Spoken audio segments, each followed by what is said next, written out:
Welcome to my YouTube channel, Being a Better Handyman. If you want to have a look down my blog for some other stuff, beingabetterhandyman.net down the bottom.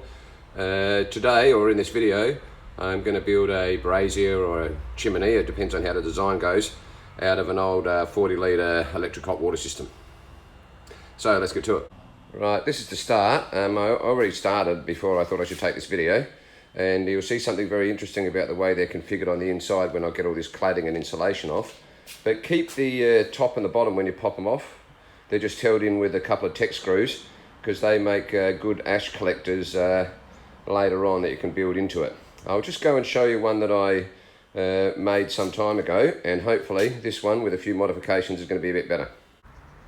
Right, this is my original one, and what you will see is quite unique. Is the top is concave and the bottom is convex, and you can join together with one screw. Now, I haven't done any modifications to this other than cutting some air holes in the bottom, which incidentally were not enough, and cutting some slots in the side.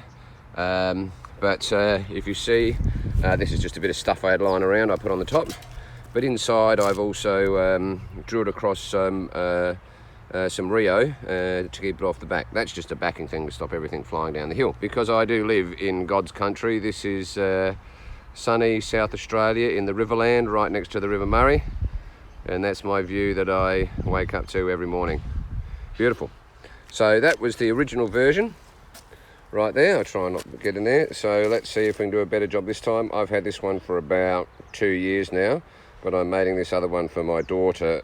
I promised it last birthday, last Christmas, and so it's her birthday in about a week's time, so I better get to it. So you see the strip downs happening now, and there was just those 4 big bolts in there that held in that element. Now, if you're a bit of a scrap merchant, that's copper.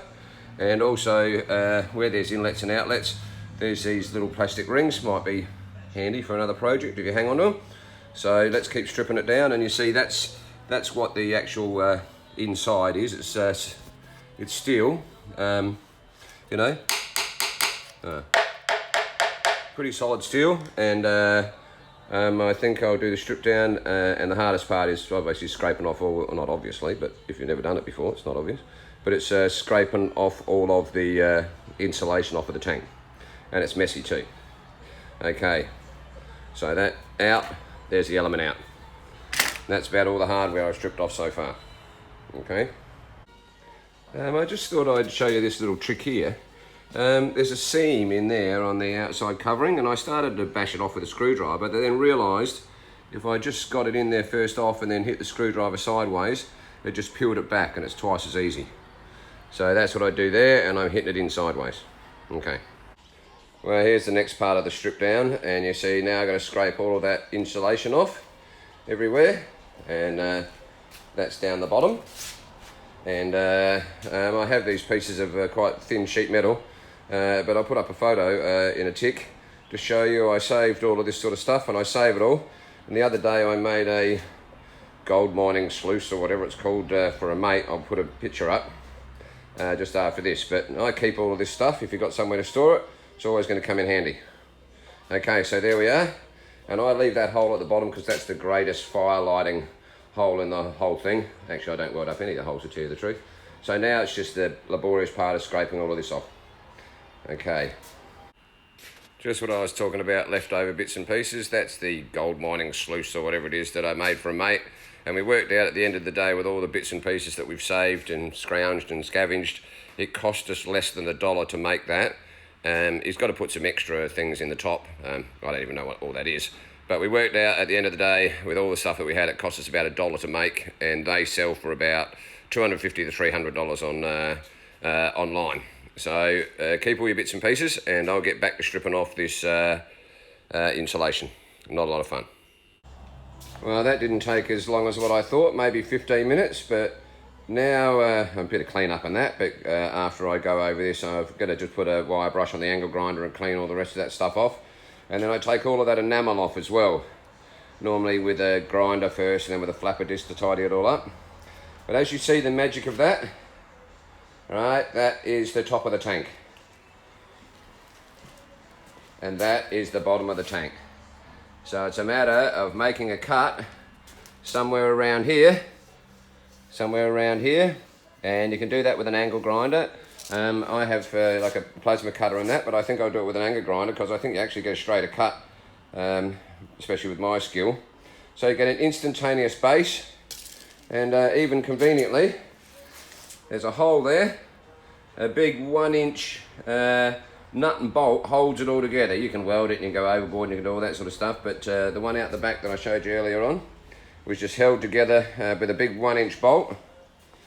And so I'll clean that all up, clean up the shed a little bit, and then we'll get onto the cut. I won't bore you with 15 minutes of grinding or 15 minutes of watching me clean it up with a steel brush on my angle grinder, because we'll fast forward that shit anyway. Okay, I'll see you when I'm a bit tidied up. Right, we got things a little bit cleaned up now, and I've got the mark there where I'll be cutting off what will become the base.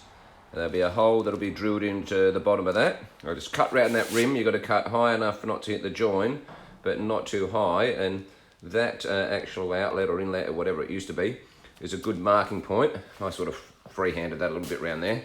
And then I've removed the drain plug, which was there, out of there, and that's how you'll be bolting with just one big 1-inch bolt, right? The base, which is at the other end at this stage, still attached onto here. So I've got a plasma cutter, and I don't know if I'm going to use it yet, but you can cut through here because I did the first one with this little grinder, and I did the clean up with just one of those wheels on there. And also, just as a bit of a hint, if you're ever in the op shop and you see these blackout curtains, they're fantastic drop cloths because they're really durable. And also, when you're driving around the street and you see those old discarded office chairs because some fatty has broken the back, grab them because they make great. I just put a top on that one, and over there you can see my plasma cutter is actually on one as well. And also, when you pull the chairs apart, all of the bolts and nuts and everything in there are all high tensile. So you can get all the high tensile nuts and bolts, and a little trolley for your tools, and a little seat which I sat on when I was grinding all this off with that, which made it all a bit more comfortable and height adjustable. Okay, let's cut this top off, which is going to become the base, and see how we go from there. Right, there we go. We've got it now with the top cut off, and as you can see, that's off now. Fair bit of rust and junk in there, but that now becomes our base. And we just got to drill a hole in there, put a nice big 1-inch bolt through it, and this lad here, that's now got a round bottom, will sit on top of that. So it gives you a base, and that's it up to this point. There's a fair bit of gunk in there, and a couple of tubes and stuff that I have to cut out, but other than that, we're making progress. And bearing in mind, up until this stage, I've only been doing this for about, maybe 2 hours. So it certainly beats $400 or $600 that you've got to pay at the hardware store for one of these. That was my plasma cut across the top. Not too bad for a novice handyman type guy. And just another hint, when you're pulling off that insulation, I didn't use that hammer, I used that bolster to get the insulation off, and it got most of it off pretty well. There's still a lot of the enamel on there, and when I get a fire in there, I don't know how much that'll burn off, probably a fair bit, so I better test it because it's for my daughter, so I don't want to poison her. And I'm just figuring about ash collection and things like that at the moment, so things are going along pretty well, not bad for a couple of hours work. So let's see what my next cutting plan is, because I have a few. Okay, we're back again, and you can drill those holes, but I cut them out roughly with a plasma cutter, and then used one of those gold multi, bit things to clean them up a bit. Oh, there it is, sitting in the drill. And then what I've done is I went up to the hardware store, but they're not very easy to try and get a 1/2-inch bolt at your general hardware store. And as it turned out, I could actually buy this piece of 3/4 rod and 4 nuts and 4 washers, cheaper than I could actually buy the nut and bolt itself. Now, if you see inside there, that's where it is. Now, that's all done now. I've just tried to fancy it up a little bit. because what I'm going to do is actually cut a door in the front, because one of the problems when you have a high brazier like this, or a high chimney, or whatever you want to call it, fire pit, is that when you're sitting in front of it, all the heat's going straight out the top. So what I'm going to do is I'm just using normal hardware. I think it should work out. I'm going to weld those hinges onto there, so it's lucky if I've got a welder, but I think you could tack them on there, and I'll get the hinge there and then bolt it around. Oh, sorry, that's my compressor just cutting in, because I've been using the plasma cutter. And these little marks here are where I'm going to drill holes up here, and then insert that reinforcing rod through it, and then just weld them on the end here so that it's got a platform for all of the ash to sit in. And in the bottom here, after you take the base off, I'm going to cut big air slits and area for the ash to get out to fall onto here. And I found that in my scrap heap, which is the lid off of a much bigger hot water system, and that will go perfectly as an ash catcher under the thing. Now, to hold the door closed, I'm just going to use a normal sort of gate hinge, gate lock. So that'll work. I'll actually cut the sides there first, then weld the hinges and this on, and then cut the bottom out later. Now, I'm doing all this with a plasma cutter, but you can do it with an angle grinder. It's just noisier and your neighbours will hate your guts. But I better get back to it. So I've now been at it for about 4 hours or so. And I will put some extra air hole slots up here between the reinforcing rod as well. And then also probably around the side and around the back, I'll put some extra slots there just so it looks a bit prettier when you're having a fire. So back to it. I don't know if we'll get another video today or how much more work I'll get today, because it's like here in sunny South Australia, the Riverland, it's about 20 to 4 and it's almost getting pretty close to beer o'clock. Okay, so nothing else spectacular happened? Nope. All right, let's see what happens next. So here we are, we're back again, but of course the whole place is starting to become a bit of a mess. So and that's when you start falling over stuff and cutting your fingers off and stuff like that. So what I've done is I've drilled holes around the outside, I've lined them all up, and I put reinforcing rod in there, which will keep all of the big logs and that off the bottom, and I'll weld those in later. But just around here, I don't know whether I'll get to cutting the door slit or that today. But in any case, that's not a bad day's work. And if you had an angle grinder and you just neaten that all up and put some slots in the side of it, using perhaps a big grinding wheel after you cut the slots with a cutting wheel, because that's what I did first, you'd have yourself a brazier in a day, or whatever you want to call it. And you could, of course, cut it a little bit shorter as well, if you just want a little one for out on the patio and you just want to use either charcoal or heat beads or whatever in it. So anyway, time to clean up the shed. We call them sheds in Australia, not workshops or the shop or whatever else anyone calls them. That's probably it for today, but I'll keep this video going thanks to my daughters who taught me how to use this new clips thing, because I don't like editing. I don't have a staff of many and live my life in the shed. Well, I do live my life in the shed, but I don't have a staff of many. So, time to clean up all this shit and get on with it. And that might look a bit agricultural, but guess what? It'll do the job. And that was some Rio that I had lying around that I'd used previously as stakes in the garden, that I don't need them anymore. So, clean up time, and we'll see if we do anything more today. I'll record it. If not, see you tomorrow. Well, I had a little clean up, which makes it good, and put all my tools away. I've taken off the base now, and what I've done is I've marked out those areas that I'm going to cut out. Now that seems like a lot, but when you have these fires, from my experience, the ash builds up in the bottom, so you have to have a lot of area for the ash to get out. Hence when it falls down over that base, which is of course upside down at the moment, and why you have a large area like that other cover off of a large hot water system, or anything on the ground, or if you're out in the bush it probably doesn't matter. But those will be cut out tomorrow. That'll be the first thing, and then I'll start working on the doors, the door, and getting those hinges and everything welded on. So with the magic of video, it'll be like I'll be gone for like a microsecond. Okay, thanks for watching.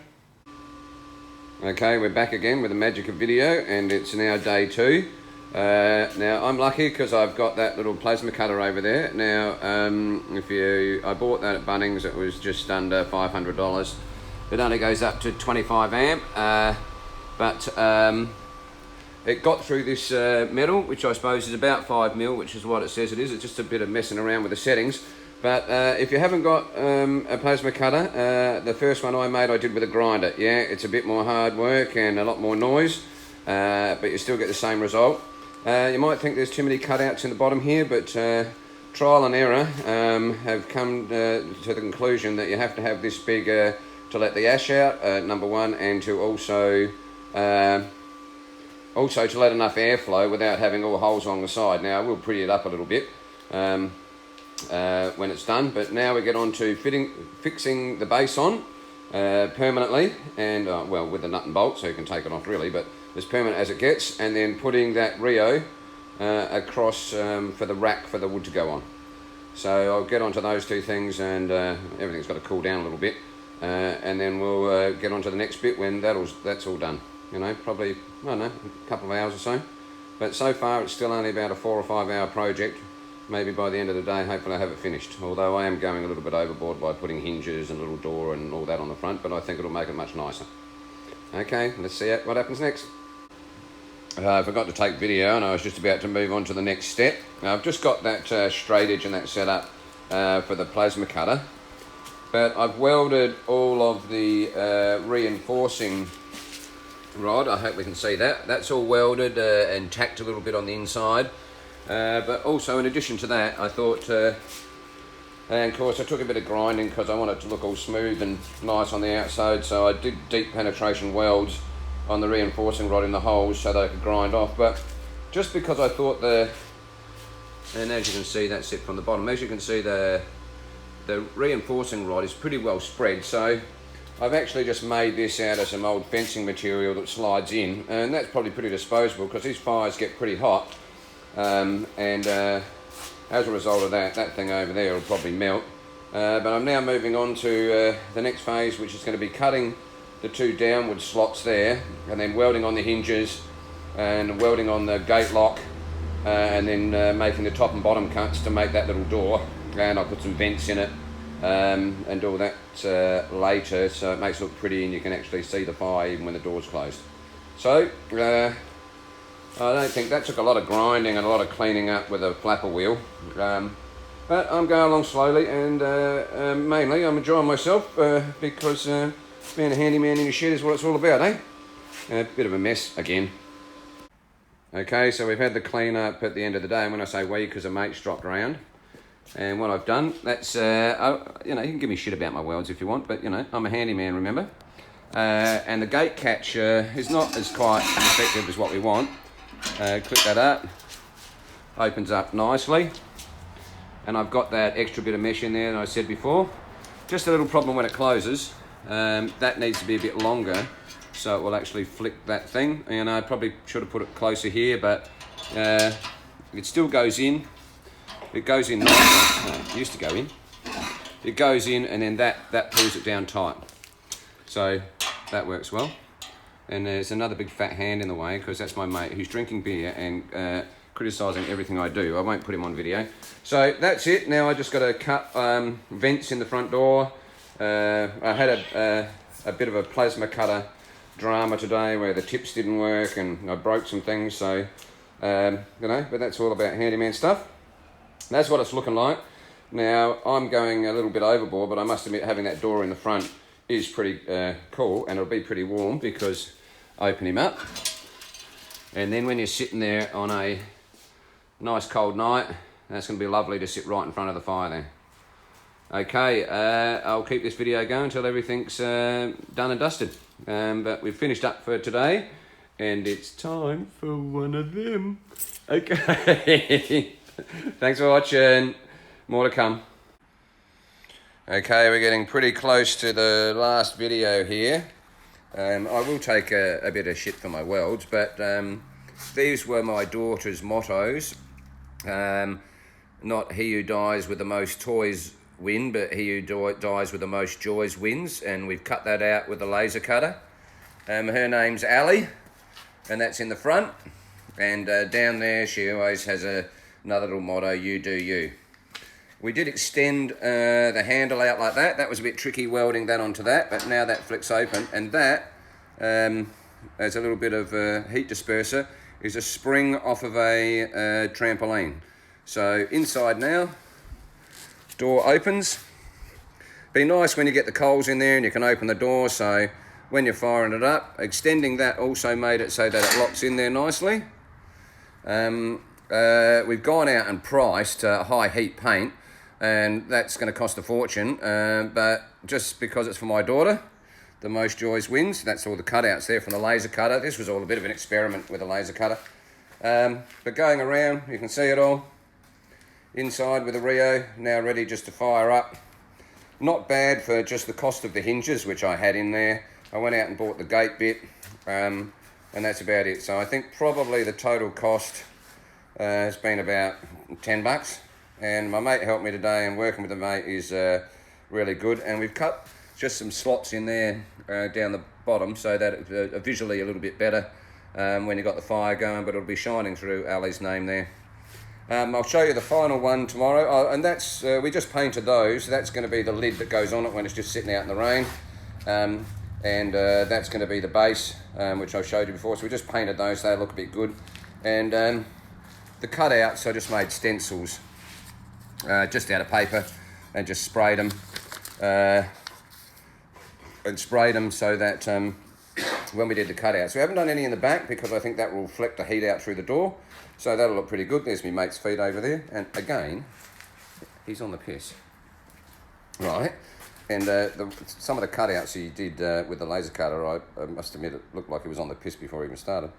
But that's it. So when it's painted, probably tomorrow or the day after, get a bit more of that rust off and paint it with one of those high temperature paints. It should look pretty cool, I reckon. Okay, thanks for watching this last little bit, and it's now time for me to have a beer as well. Well, I was talked into it by my mate that we had to test out Ali's new Brazier. It works fantastic. Having the door in the front is great. Once you get all the coals going, you can open the doors. But all the cutouts look fantastic as well. That's Ali's little saying, you do you. And that's Ali on the front. We'll get better and better with the plasma cutter, but I think she's going to love it. So the next bit will be the final paint job to show you what it's finished and with its lid on it and with the space under it. But we're just waiting for the high temperature paint to dry. So with the magic of video, I'll be back in about a millisecond, and that will be the end of the project.